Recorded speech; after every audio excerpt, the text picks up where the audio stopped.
Oi, pessoal. Espero que todos estejam bem. E na nossa aula de hoje, como vocês já sabem, nosso provão vai ser sobre questões de Enem. Então, na nossa aula de hoje, nós também vamos focar um pouquinho nas questões de Enem e vamos fazer uma pequena correção da prova amarela, certo, pessoal? Nós vamos corrigir a prova amarela do Enem, certo? Então, é importantíssimo que vocês prestem bastante atenção. Quem ainda não fez o Enem, quem não fez o Enem esse ano, certo? Já pega aí um pouquinho dessas dicas como experiência para os próximos anos, certo? E quem fez o Enem, já aproveita e pega aqui a correção da prova de espanhol conosco, certo? Então, para a correção dessa prova, nós vamos usar a prova amarela, certo? A correção do Enem. Nós vamos usar as questões da prova amarela do Enem, certo? Então, eu precisaria do máximo de atenção, de dedicação de cada um de vocês, porque nós sabemos que as provas do Enem, elas seguem um ritmo, a gente já viu no começo do semestre o ritmo que a prova do Enem de espanhol ela tem, questões que mais caem, não é? E também agora a gente vai ver como seria essa prova do Enem, né, como foi essa de 2021, que foi uma prova que teve textos não muito grandes, foram textos pequenos, questões simples. A gente teve na prova uma charge, certo? Então, essa charge, ela já nos ajuda a compreender muita coisa da dinâmica da prova do Enem, certo? E como é que funciona essa prova do Enem a partir dessas questões que nós temos aí. Então, vamos lá.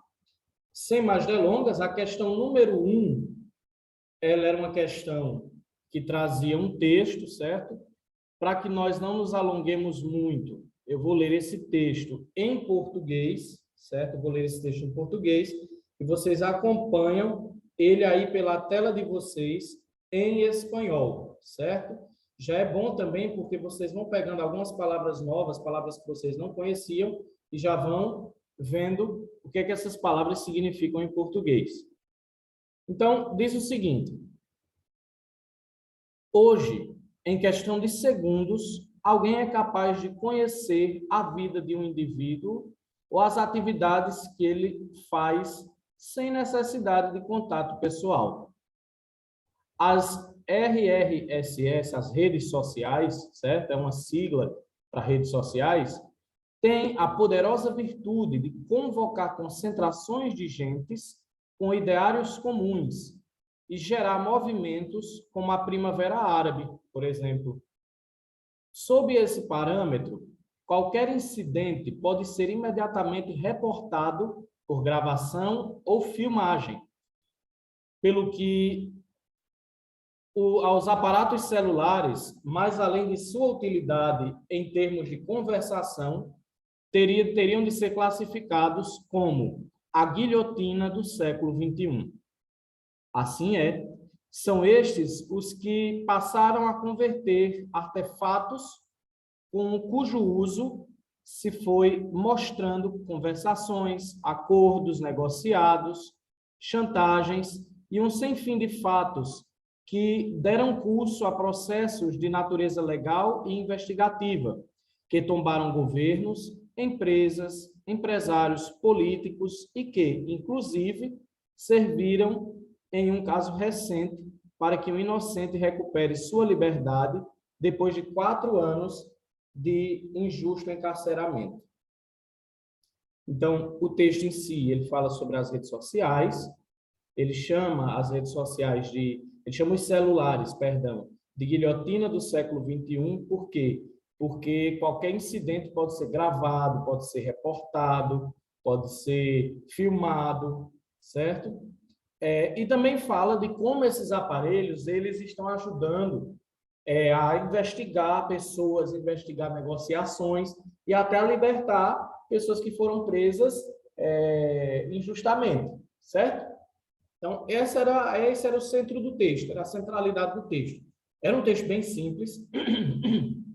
Esse texto ele não estava difícil, certo? Ele estava bem simples, uma linguagem bem simples também. E a pergunta que se fazia era: o texto trata da evolução inerente às funcionalidades de recursos tecnológicos. O texto fala sobre a evolução de recursos tecnológicos. A expressão a guilhotina del siglo XXI, a guilhotina do século XXI, destaca que os celulares de hoje podem, letra A, oferecer recursos com funções múltiplas, letra B, reunir usuários com ideias semelhantes, letra C, divulgar informação instantânea, letra D, organizar movimentos sociais, letra E, assumir utilidade jurídica. Pessoal, essa questão específica, vocês teriam que observar o que é a guilhotina. A guilhotina, dentro da Revolução Francesa, como vocês já estudaram em história, ela não foi uma coisa boa. Ela foi um instrumento para matar centenas de milhares de pessoas.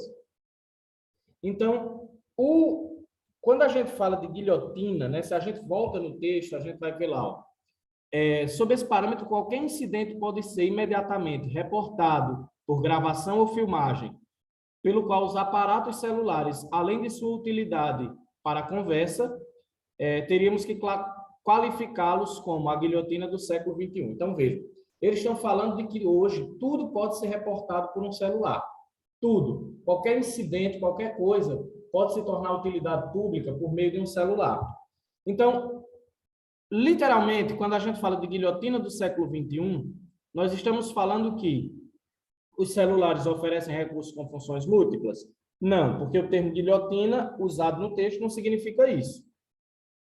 Ele reúne usuários com ideias semelhantes? Não, porque um celular não reúne usuários, né? Ele pode ser usado como convocação. As redes sociais podem ser usadas como convocação para pessoas que pensam igual. Mas a função de um celular, como guilhotina, não seria essa. Letra D, organizar movimentos sociais? Também não. A letra D é praticamente igual ao que está dizendo na letra B. Então, também não. E a letra E, assumir utilidade jurídica? Não, porque o celular, por si só, ele não assume uma autoridade jurídica. Ele assume uma autoridade jurídica apenas quando existe fatos comprovados gravados nesse celular. Isso não significa que ele é uma guilhotina só porque ele assume utilidade jurídica. Então, só sobrava a letra C, divulgar informação instantânea. Professor, mas se a guilhotina é uma coisa ruim, por que é que o celular, aí nesse contexto, é chamado de guilhotina, significando que ele pode divulgar informação instantânea? Por quê, pessoal? Porque, vejam bem, ó, sob esse parâmetro, qualquer incidente pode ser imediatamente reportado, ou seja, imediatamente reportado significa que é instantâneo. Aí aqui continua, os aparatos celulares, além de sua utilidade para a conversa, teríamos que qualificá-los como a guilhotina do século XXI, ou seja, é tudo muito rápido. Então, na número 1, nós marcaríamos letra C. A número 2, nós temos um texto. Eu vou ler novamente ele em português, vocês acompanham ele em espanhol.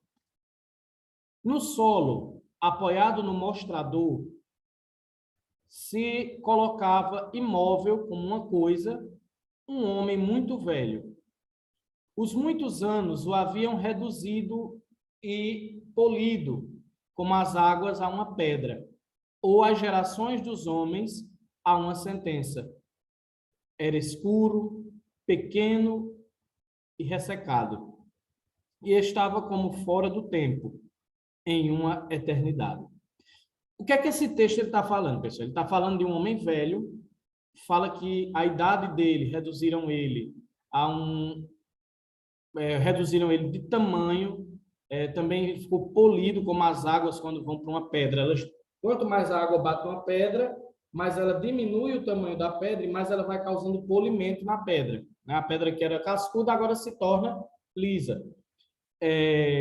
Ou as gerações dos homens a uma sentença, ou seja, quando os homens dão uma sentença, à medida que o tempo vai passando, aquela sentença ela vai perdendo sentido, ou as pessoas elas vão dando outras interpretações àquela sentença. E continua. E estava como era escuro, pequeno e ressecado, e estava como fora do tempo em uma eternidade. No âmbito literário, são mobilizados diferentes recursos que visam a expressividade. No texto, a analogia estabelecida pela expressão como as águas a uma pedra, como as águas a uma pedra, tem função de, letra A, enfatizar a ação do tempo sobre a personagem, letra B, descrever a objetificação do ambiente, Letra C, expor a anacronia da personagem. Letra D, caracterizar o espaço do conto. Letra E, narrar a perenidade da velhice. Pessoal, todo esse texto, ele está girando em torno de quê? Ele está girando em torno da idade do homem, né? Vejam, fala de um homem muito velho. Os muitos anos que ele tinha reduziram ele e o poliram como as águas a uma pedra. Ou seja, está falando de idade. Está enfatizando o que o tempo fez com ele.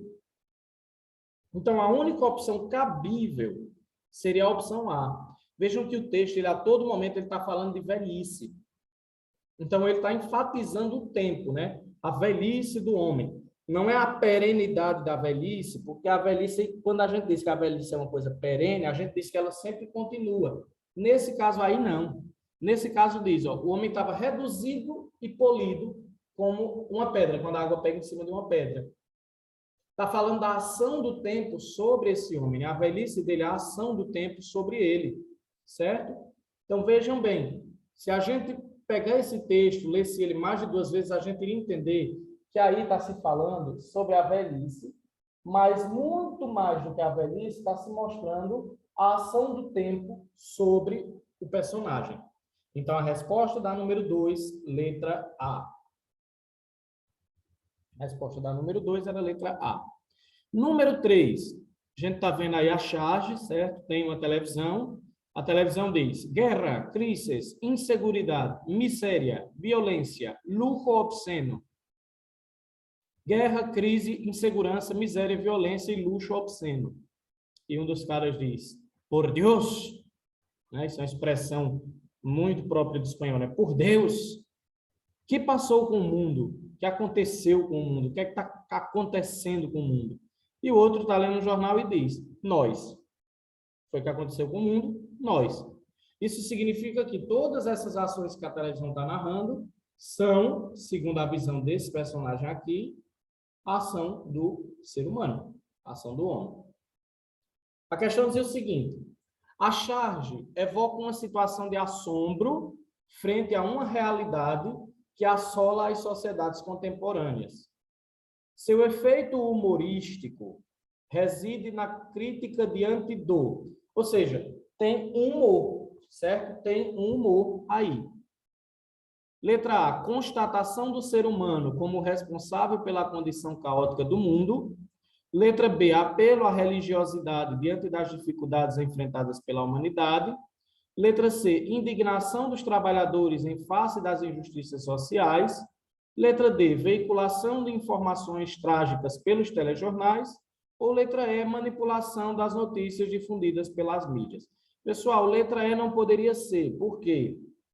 Porque em momento algum se coloca em questão as notícias que a mídia está trazendo, certo? Em momento algum, nenhum dos dois personagens colocou em questão nenhuma das notícias que a mídia trouxe. Então, a gente já cortava a letra E. Letra D, veiculação de informações trágicas pelos jornais? Não, pessoal, porque ninguém está fazendo uma crítica a isso. Isso não é humor, não é? O que os jornais estão fazendo ali não é humor. Eles estão falando de coisas muito sérias. O humor está em outra parte, tem outro lugar aí que vai ter humor, mas não a notícia que o jornal está trazendo. Então, não era a letra D. Letra C, indignação dos trabalhadores em face das injustiças sociais? Também não.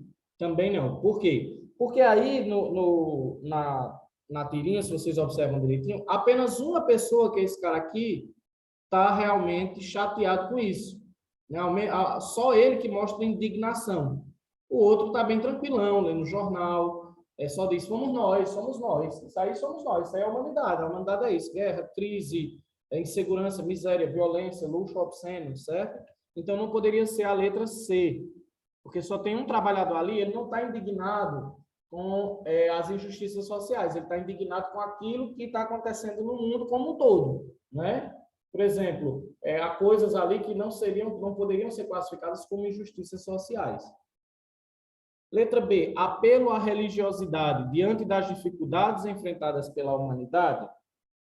Não, porque veja, só existe um momento aqui que se usa um termo religioso, que é aqui em cima, por Deus. E isso é um termo de espanto, galera. Isso não é um termo de nada demais, é um termo de espanto, certo? Não tem nada de tão religioso nisso aí. É como o nosso, ah, meu Deus, é um termo de espanto, certo?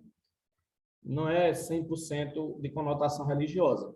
Então, só sobrava a letra A constatação do ser humano como responsável pela condição caótica do mundo. Porque, vejam, quando esse carinha aqui, ele diz nós outros, ele está dizendo que tudo isso que está acontecendo é culpa do ser humano. Então, enquanto esse cara aqui está assombrado, ele simplesmente, bem tranquilo, diz: isso aqui tudo somos nós que fizemos, somos nós que provocamos, certo? Então, a resposta seria a letra A. Resposta da número 3, letra A. Número 4, a gente tem um texto também, certo? Vou ler novamente em português, vocês acompanham em espanhol, aí pela telinha do smartphone de vocês. Diz o seguinte: se reuniram em um volume todas as entrevistas dadas pelo poeta e dramaturgo Frederico García Lorca. Lorca concedeu 133 entrevistas. Lendo-as, se saberá que estava por detrás da poética do escritor andaluz. Andaluz, pessoal, é alguém que nasceu na região de Andalucia, na Espanha, certo? Então, isso aí é tipo um adjetivo pátrio, um gentílico, certo? Sobre sua obra, declarou em uma delas: não fui nunca poeta de minoria. Tratei de colocar em meus poemas o de todos os tempos, o permanente, o humano. A mim me ataca o humano. É o elemento fundamental em toda obra de arte. Em outra, ele disse: hoje não interessa mais que uma problemática, o social. A obra que não siga essa direção está condenada ao fracasso, mesmo que seja muito boa. Em sua última entrevista, de junho de 1936, Lorca se mostra profético. Nem o poeta, nem ninguém tem a chave e o segredo do mundo. Quero ser bom.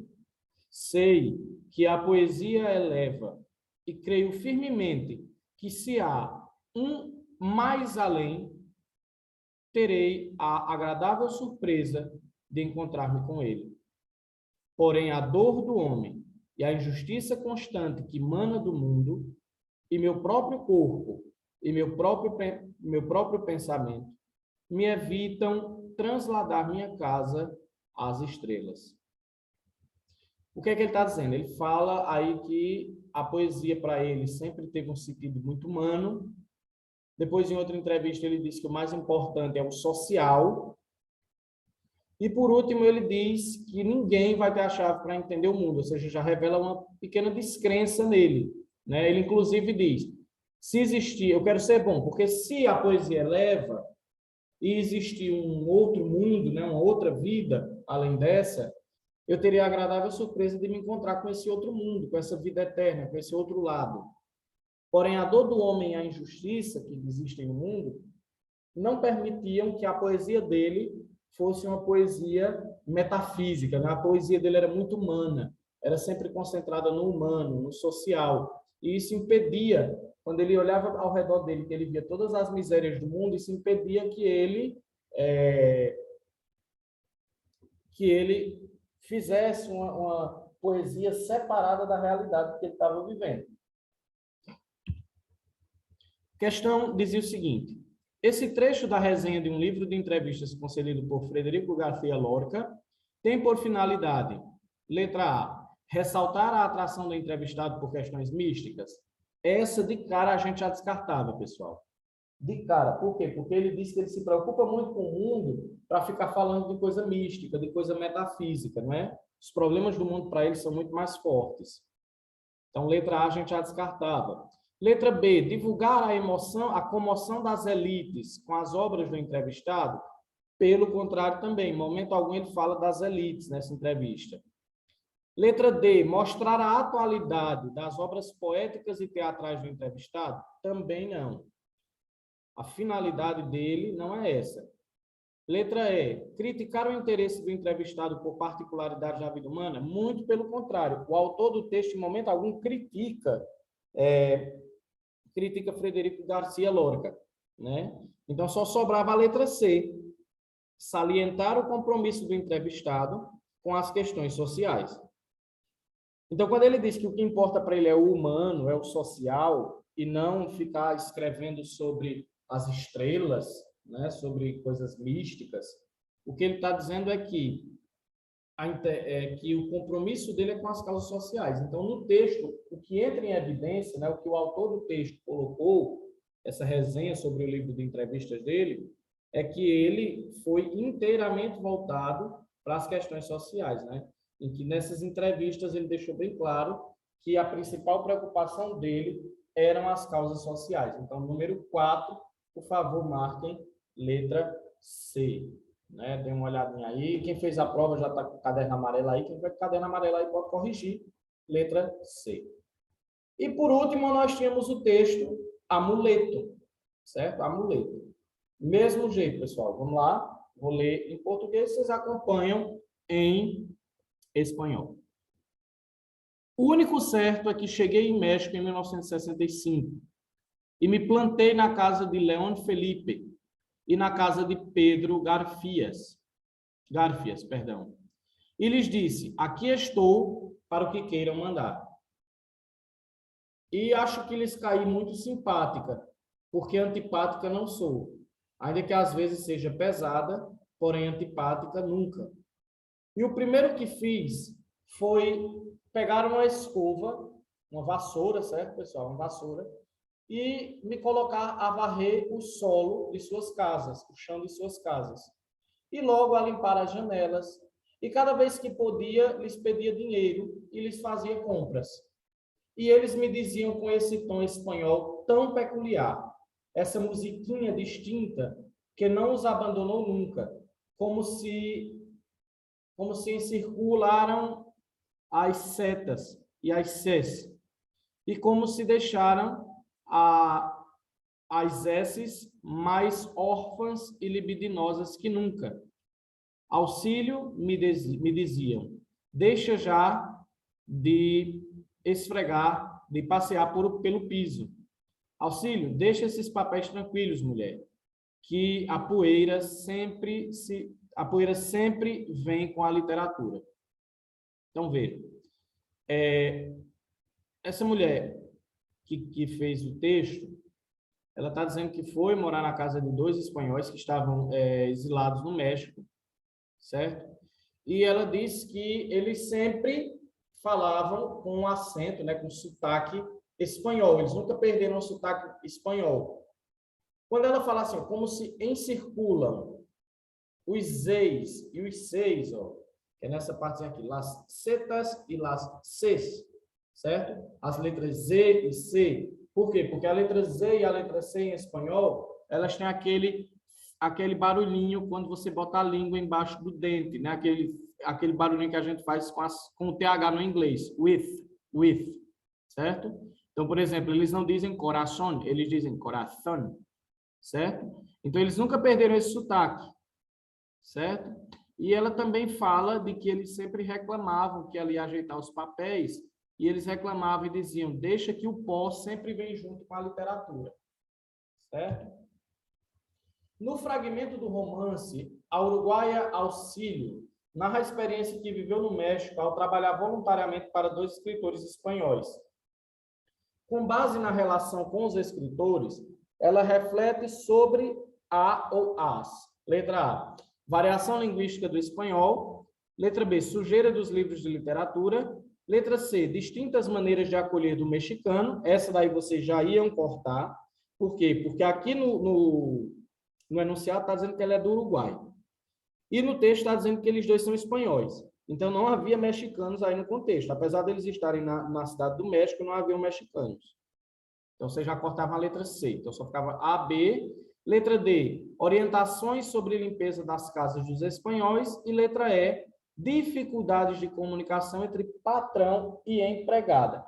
Vejam bem, quando ela fala sobre os escritores, ela está falando primeiramente, antes de mais nada, na variação linguística do espanhol. ela faz um elogio à maneira como eles falam. Veja, o coração do texto anterior reside tudo aqui no finalzinho. Ó. E eles me diziam com um tom espanhol tão peculiar, essa musiquinha distinta, que não os abandonou nunca, como se circulam as e's e as c's, e como se deixaram as s's mais órfãs e libidinosas que nunca. Ou seja, ela faz um elogio à diferença linguística, né? Esse sotaque, a esse som que existe no espanhol que é falado na Espanha.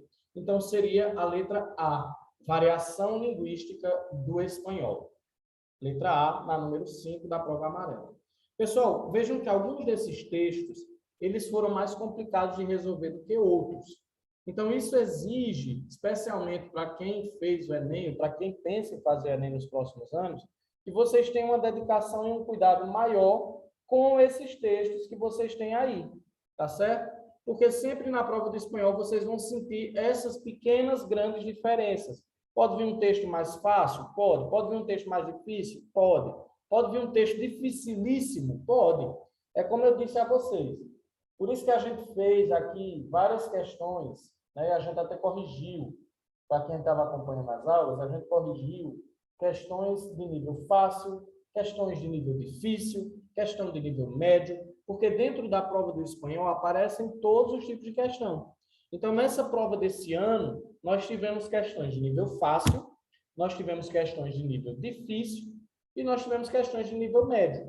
Então, isso tudo deve motivar vocês a melhorar cada vez mais, pessoal, a maneira como vocês falam o espanhol, como vocês leem o espanhol e como vocês interpretam o espanhol. Então, sem mais delongas, pessoal, eu me despeço de vocês. Fiquem todos com Deus e até a nossa próxima aula. E já vão se preparando para o nosso provão, tá certo? Tchau, tchau, galera.